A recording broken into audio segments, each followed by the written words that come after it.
Nanopass has sold out. The price floor is sitting high, well above the pre-sale mint, and the volume is very high with crazy fluctuations. Let's jump in and check out the post-drop stats. So on OpenSea, to get a snapshot before we have a look at the price chart, we can see the 5,500 items with the 3,900 owners. Price floor currently sitting at 1.28, so 1.3 with the volume of 4,200 ETH. Now, I did actually cover Nanopass and said that if you could get on the whitelist, this would be a great move, and you can check out that video up here.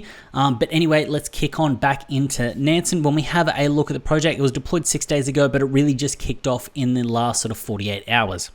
We can see here the price, it was kind of flat. Everyone got in at mint, and then after that, it just boosted up. The mint price was 0.08. So it's sitting well above that. Now, what we can see is you got the huge volume on the sort of pre-sale day. The volume kind of drops off, and then it kind of has a little pip right before the Dutch auction. Now, what you'll notice is that, as always, the price ran up much higher than we would expect, so it got to around that sort of average of the 2 ETH mark. It has then pulled back since to around that 1.2, 1.3 mark. Now, what has happened is I was looking at it, Nanopass ran up to sort of 2 ETH, then down to about 0.5. Then when the Dutch auction hit, it was kind of sliding back down to around that sort of 0.2, 0.3 mark. Then the Dutch auction just sold out very fast. So it was crazy how it was actually kind of running when you're actually looking at this project live. Now, when we have a look at the individual transactions, what we can see here is this was sort of the pre-Dutch auction, and then after that, it has kind of dipped down lower, but I think we're going to hit an equilibrium quite soon when it comes down to this project, because as we kind of get to this point now, the volume is drying up. So I think we'll kind of hit some price stability until the reveal, and I feel like we're kind of starting to hit that currently with around that 1.2, 1.3 mark. Saying that, there could be someone offloading a lot of their pre-sale items onto the market, which then could drop the price, but every time it drops low, people keep scooping it back up. So this is where I'm currently seeing it right now when I'm looking at Nansen, and also kind of keeping track of the sales live when it comes down to OpenSea. When we have a look at the top balances, we can see the top balance has 70, then we've got 50, and to sort of round out the top 20, we've got 10. So it is a sizable difference between the sort of top 20 when it comes down to top holders. Now, what you will notice is everyone that has essentially bought in, they're essentially holding, apart from this guy and this guy. They have essentially just, everyone's bought them in, holding them and waiting for the reveal. Now, I do believe that this is coming down to the black boxes. Now, they were going to put out the black boxes, and essentially with Nanopass, every week you're going to be getting a black box if you hold a Nanopass. So with the Nanopass, you're going to, instead of waiting 2 weeks after the mint, they're actually going to push it out before Christmas, so within a week from this current date. So what they're actually doing is they're pushing that forward. Now, I think this is a very smart marketing move to get people to kind of hold on to it and keep that price floor quite high and kind of keep the buzz going, which is very smart to see. And then when we have a look at the top balances, when we kind of bump across, when we have a look, we can see that when it comes down to about 100 people own 4 or more. So overall, this kind of matches in line with the distribution of holders and the distribution of kind of the supply of the actual NFT itself. So it's nice to kind of see that. When we have a look at the top balances over time, just accumulating and holding, which is good to see. Smart money over time, same deal. There has been a little bit of a cool off, but this would have been pre-sale, get a whole bunch, ride it up, then take some profits when it kind of hit that 2 ETH mark, and then kind of letting it ride out here, but still staying in the project. When we have a look at the unique holders, what we can see here is that it just rises up, and we're sitting at around that sort of 3,900, so it's 3,897 mark. Now, this is nice to see when it comes down to the distribution, because there's 5,555 of them, which I like. And with the percentage holding one NFT, this has dropped. So essentially, this would make sense that it has dropped because more came onto the market when we actually kind of got to the public sale. And we're sitting at 81%, which is very high when it comes down to a project. Usually you're kind of seeing around that 50 to 60% mark. So seeing 81% holding one NFT, that's good. So overall, when it comes down to this drop, it kind of shows that the team did quite a decent job at ensuring that there was a decent distribution of owners of the project, and people weren't able to sort of mint 5, 10, 20 as you see in other mints. And then having a look at the amount of people diamond handing and not selling the project, 4,800. So there is a large amount of people that want to hold on to essentially see what happens with that first black box. Now, the consensus is the first black box is going to be insane because of the hype around it, the secondary market, the sales there, and that essentially be a really good one. So that's where I feel like people are holding onto it and wanting to see where this project can go. Now, when we get to the profit leaderboard, this is actually a shocking one when it comes down to it in a good way. The fact that the top profit taker has only taken 8 ETH profit, seeing that the price actually did run up to that sort of 2 ETH mark at one point. But we can see here, he's kind of bought 6, sold 5, so he's still in the game holding 1.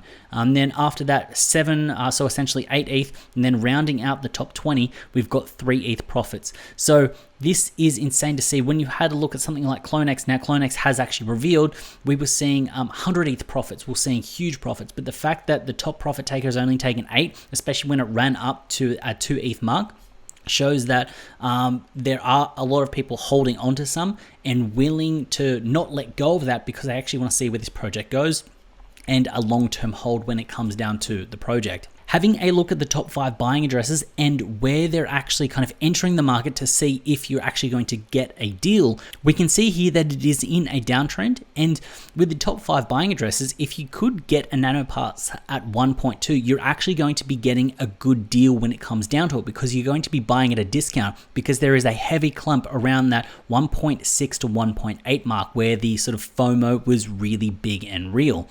Coming down to the smart money, we can see here that they're essentially buying at around that 1.5 mark. We've got a huge clump initially at that 1 to 2 mark, and then we kind of spread it out. So we can see here that at around that 1.2 mark, you actually are going to be getting a better entry point than the smart money that has bought into this project. So basically what this means is it means that if you could get in that 1.2, 1.3 mark, you're going to be getting in at a discount of where the smart money has actually entered into this project. Now, when it comes down to recent transactions, we can see it isn't moving as fast as it was sort of a few hours ago. Now it is getting quite late in the US currently right now, but it is still moving. Now, what you can actually see here is if we have a look over a longer period, you could have gotten one for sort of 1.1, and then when you get around 18 hours ago, you're getting around that 1.9 mark, so close to that 2 ETH mark. So you can see that within a day, there are huge 1 ETH fluctuations of this project. So it shows that people are FOMOing into this project and they really want to get in and hold it.